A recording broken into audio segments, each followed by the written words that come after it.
Hey everyone, welcome back to the cocktail channel. So today we're going to be making a ruby cocktail. It's one of my favourite cocktails to make. It's fruit forward and it involves a variety of different alcohol playing on lots of different flavours. And I kind of got in the mood to make this one after the couple of sunny days we've been having, and it made me just think, oh, I could really do with a fruity cocktail, and this is certainly the one I would like to have. So firstly, grab your cocktail shaker. And you're going to want to find 45 mils or 1.5 ounces of vodka. Now, the original recipe calls for a potato-based vodka. Now, I don't have that, and apparently the taste of a potato vodka minimises the bitter flavours that come from the grapefruit and the lemon in this. However, I don't think it would be too much an issue if you use a different vodka, especially one as good quality as Kettle One. So after you add 45 mils of that, you're going to want to have half an ounce of Aperol, if you can get the lid open. This is obviously going to add some rhubarb flavours. So in we go with half an ounce. Following on from that, you're going to want to get 3/4 of an ounce, so that comes out at 22.5 mils. Again, if you can open it. This is the problem with liqueurs, the sugar always seals up the caps. 3/4 of an ounce of elderflower liqueur. Now this recipe does call for Saint Germain, and if I'm honest, I don't actually know of any other elderflower liqueurs unless it's made by a company that just makes specifically liqueurs that are just kind of like unbranded. But Saint Germain is fantastic. It's just, again, one of my favourite liqueurs. I think it's one of my favourite drinks just because it involves Saint Germain in it, and definitely is my favourite liqueur to use in a cocktail.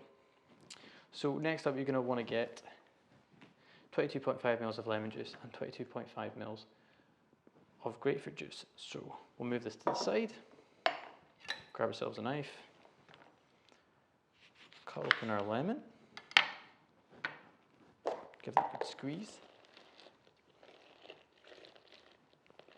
I thought I'd actually, rather than prepare the drinks beforehand, well, the juices beforehand, and then have to stock them up, put them in bottles, wash all the bottles, etc. Just might as well do it during the video, because to emphasise how important it is to use freshly squeezed juices when it comes to cocktails. Because when you use orange juice or lemon juice that's already been squeezed and already been pasteurised, then you're not going to get that actual flavour that you want out of the drink. It needs to be fresh. And considering this lemon was, I don't know, 20p, it's definitely worth it, especially for that flavour gain. So next up, 22.5 mils of grapefruit juice. Obviously just use the same squeezer, it's fine, they're all going in the same drink.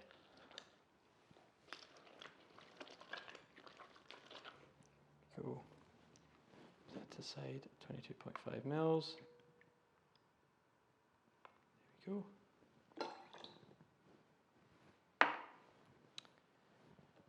Put that there, put this over here, get that out of the way.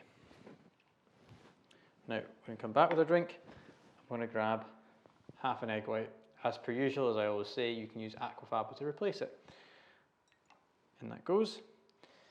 Now, what egg white is going to do is it's just going to add a bit more texture to the drink, thicken it up a bit, and make it a bit more, not fluffy, but creamy is the word. And it adds a bit of foam on the top as well. Now, before we can do anything else, we need to dry shake this to make sure we emulsify the egg. So put that into your shaker. Give it a proper good seal, because remember, you're not going to be using ice on this one, so you're not going to get the proper seal that you would get from using ice. And just give that a light shake. Don't do anything serious, because again, as we're saying, there's no seal on it and it could just go everywhere. It's a very ginger shake, or gingerly shake. There we go. See, you've even got a bit of leakage there. Oh dear.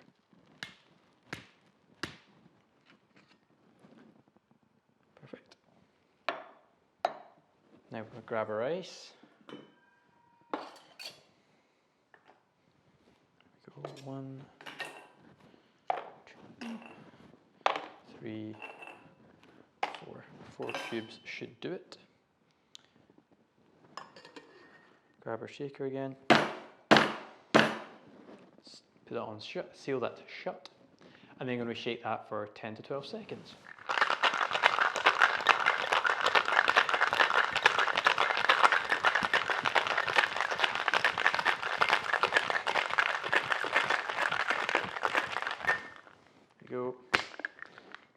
decided to try and change up my shaking technique while mid-shake. So that has all nicely mixed. I'm going to grab yourself a glass. Now in this case, I'm going to be using the closest thing I have to a cocktail glass. They're quite hard to find these days, cocktail glasses. So what a cocktail glass is, it's more of a rounded bottom one. You'll definitely seen it in bars. And it's not a martini glass, obviously, which are more pointy at the bottom. But they're quite hard to find online. Still haven't found one. So luckily, my flatmate has one of these. So, grab our shaker. Grab our strainer. You don't need to double strain this. You can pour it straight over the top. There's no need for a garnish.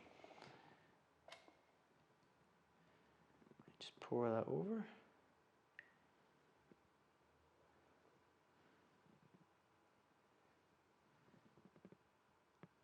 You see here we're creating that lovely nice white foam on the top, thanks to our egg white.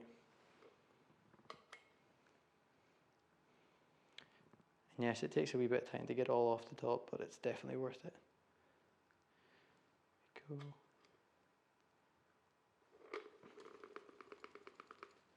So much.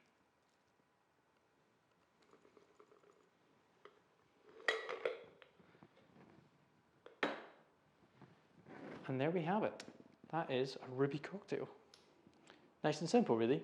Okay, it requires a bit more niche ingredients you may not have at home. But if you're looking to get into cocktail making, I would definitely recommend buying some of these if you're looking to get into it. Because Aperol, for one, Aperol spritz is just an easy thing to make in the summer. And it is used in a variety of cocktails as well, especially like more fruity forward ones. And this is just my favourite liqueur, as I've already mentioned. It's fantastic. You can use it on a load of martini riffs, actually, and any, again, fruity cocktails. So these are great for fruity cocktails if that's what you want, because I understand that a lot of people, cocktail making, you want to make it more fruity forward, make it a bit more sweet, so definitely recommend buying those. And again, this is just vodka, so obviously that's standard spirit you're going to need. And obviously lemon juice and grapefruit juice, easily accessible. So there you have it. Let me move this out of the way. Get a better shot of this. That is the ruby cocktail. Hope you enjoyed the video, and if you did, please like and subscribe. Classic thing. This video isn't sponsored by anyone. Maybe I will become successful enough that I can, but at the moment it's just myself making cocktails for fun. So please think about liking, subscribing and sharing the cocktail blog if you like it. But that's all from me, so I'll catch you on the next one.